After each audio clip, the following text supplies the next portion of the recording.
مەبەستمە گفتوگۆی زیاتر بکەم لەبارەی دۆخی غەزەوە بەڕێز خالیدات حوسێن ئەندامی مەکتەبی سیاسی بەرەی دیموکراسی بۆ ئازادی فەڵەستین لەگەڵم دەبێت لە لوبنانەوە لەگەڵم دەبێت دیارە ئەمڕۆ شەڕی نێوان بزوتنەوەی حەماس لە کەرتی غەزە و سوپای ئیسرائیل پێیناوەتە ڕۆژی 16مینەوە هەتا ئێستا دۆخەکە باش نییە چەندین وڵاتی عەرەبی داوای ڕاگەاندنی دەوڵەتی فەڵەستین دەکەن لە بەرامبەردا هیچ هەوڵێک نییە بۆ ئەوەی ئاگربەستێک ڕابگەێنرێت لە کاتێکدا کە تا ئێستا زیاتر لە 6,000 کەس لە هەردوولا لە ئیسرائیل و لە کەرتی غەزەش گیانیان لەدەستداوە ژماری برینداران زۆر زیادیان کردووە لەگەڵ گەمارۆکانی ئیسرائیلیش بۆ سەرکەرتی غەزە ڕەوشی مرۆیی لەو کەرتە زۆر کارە ساتبارە بەڕێز خالیدات حوسێن ڕاستەوخۆ لە بەیروتی پایتەختی لوبنانەوە لەگەڵما ئەم کاتت باش بەڕێز خالیدات زۆر بەخێر بێ بۆ کوردستان 24 ئەمڕۆ نەتەنیاهۆ لە گوتەیەک داگوتی کە شەڕی حەماس بۆ ئێمە شەڕی مان و مردن و ژیانە پێتان وایە ئەم قسەی سەرۆکوەزیرانی ئیسرائیل چی دەگەێنێت؟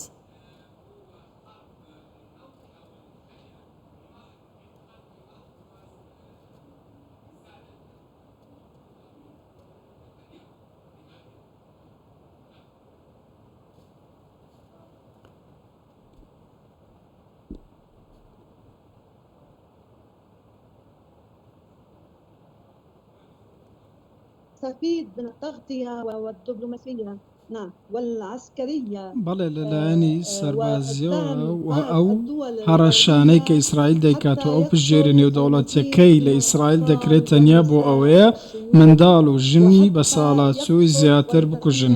بۆ ئەوەیە کە خانوو باڵەخانەی زیاتر خاپور بکرێت نەخۆشخانەی زیاتر بردومان بکات ناوچەکانی دیکە بردومان بکات مزگەوتەکان خاپور بکات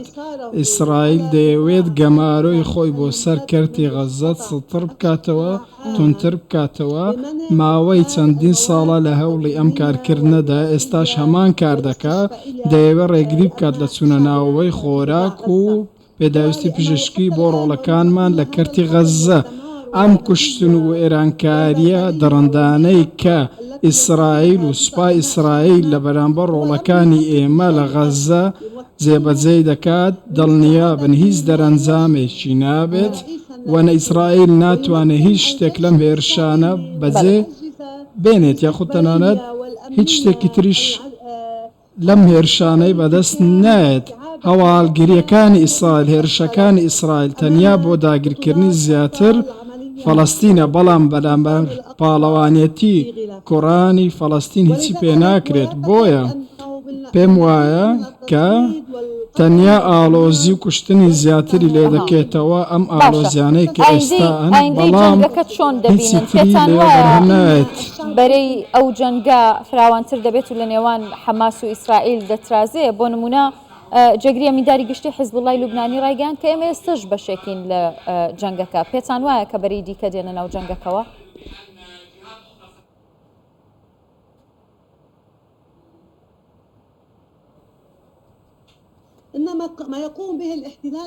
ئەوەی کە داگیرکەری ئیسرائیل جێبەجێی دەکات تەنیا هەڕەشە نییە بۆ سەر غەزە بەڵکو هەڕەشەیە بۆ سەر تەواوی فەڵەستین بۆ سەر کەناری خۆرئاوە ئێمە لە بەرامبەر ئەو پرۆژەیە کە لە بەرامبەر ڕۆڵەکانی ئێمە لە کەرتی غەزە جێبەجێ دەکرێت پێویستە بوەستینەوە لە کەناری خۆرئاوە لە ئوردن وڵاتانی دیکە تەواوی وڵاتانی ناوچەکە لەم پرۆژەیە ئیسرائیل ئێستا خەریکە جێبەجێ دەکات زەرمەندن ئیسرائیل دەیەوێت کۆچکردنی بە زۆرە ملێ بۆ وڵاتانی دراوسێ بکات دەیەوێت خەڵکێکی زۆر بنێریتە ئەو وڵاتانە لە ڕێگەی پشتگیریکردنی ئەمریکیەوە دەیانەوێت لە ڕێگەی ئەو پشتگیری سەربازێک کە ئەمریکا هێناوێتی هەڕەشە بۆ سەر ناوچەکە دروست بکەن بۆیە ئەم پێشاتانە ئێستا لە غەزە ڕوودەدەن ئەگەر ئیسرائیل بەردەوامیش بێت لەم هێرشە دڕندانەی خۆی بە دڵنیاییەوە هێرشەکان و ئالۆزیەکان بە ئاراستەی دیکە دەچن و لەوە ڕەنگە گەشە بکات بۆ ناوچەکانی دیکە و بەڵام لە بەرامبەر خەڵکیی زیاتریش لە وڵاتان دیکە پشتگیری غەزە دەکەن ئێمە بینیمان کاتێک هێرشەکان تونتر بوونەوە ئیسرائیل هەڕەشەی کرد کە هێرشی زەمینی ئەنجام دەدا بینیمان چۆن عێراق و یەمەن وەڵامی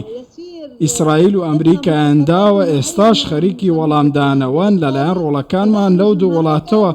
بۆیە ئەگەر ئەوان هێرش بکەن لە بەرامبەردەوە وەڵام دەبێت بەڵام ناوچەکە بەرەو ململانەیەکی گەورەتر دەبات لەگەڵ ئیسرائیل و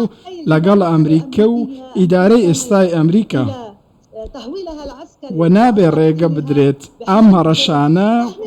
ببنە هۆکاری ئەوەی کە جەنگەکە فراوانتر ببێت. ئەمریکا دەوێت بەرژەوەندەکانی خۆی لە ناوچەکە بپارێزێت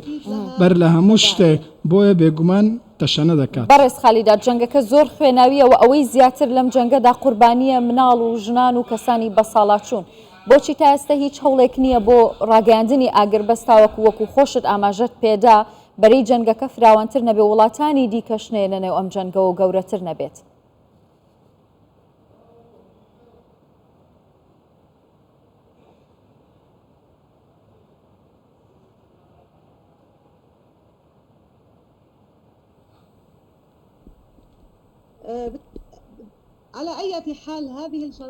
هەرچێک ڕوو بدات ئەم تاوانانەی کە داگیرکەری ئیسرائیل بەرامبەر خەڵکی فەڵەستین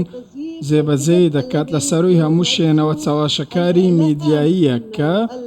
میدیای فەرمی ئەمریکا و ئیسرائیل ئەنجامی دەدەن. ئەو میدیانەی لە کۆشکی سپی نێزیکن میدیاکانی خۆرئاوە هەوڵ دەدەن تاوانەکان بشارنەوە بەڵام خەریکە هەموو تاوانەکان ئاشکرا دەبن و خەڵک دەبینێت. ئێستا گرێوی ئێمە لەسەر بزوتنەوەی نیشتیمانی گەلە تەنیا خەڵک دەتوانێت کارێک ئەنجام بدات ڕەنگە ململانەیەکان زیاتر ببێت خەڵک زیاتر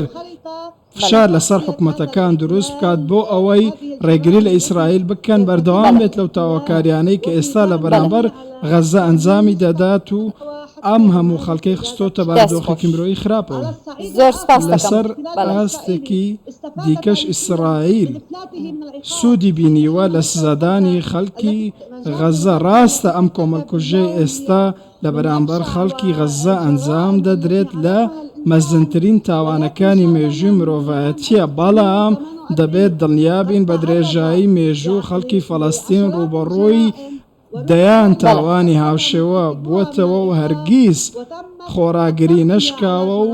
بەردەوام دەبێت لە خۆراگری و ناکرێت تاوانەکانی ئیسرائیل بشاردرێنەوە. زۆر سپاس دەکەم. بەڵێ سپاس دەکەم بەڕێز خالیدات حوسێن ئەندامی مەکتەبی سیاسی بەرەی دیموکراسی بۆ ئازادی فەڵەستین لە بەیروتی پایتەختی لوبنانەوە لەگەڵم بووی.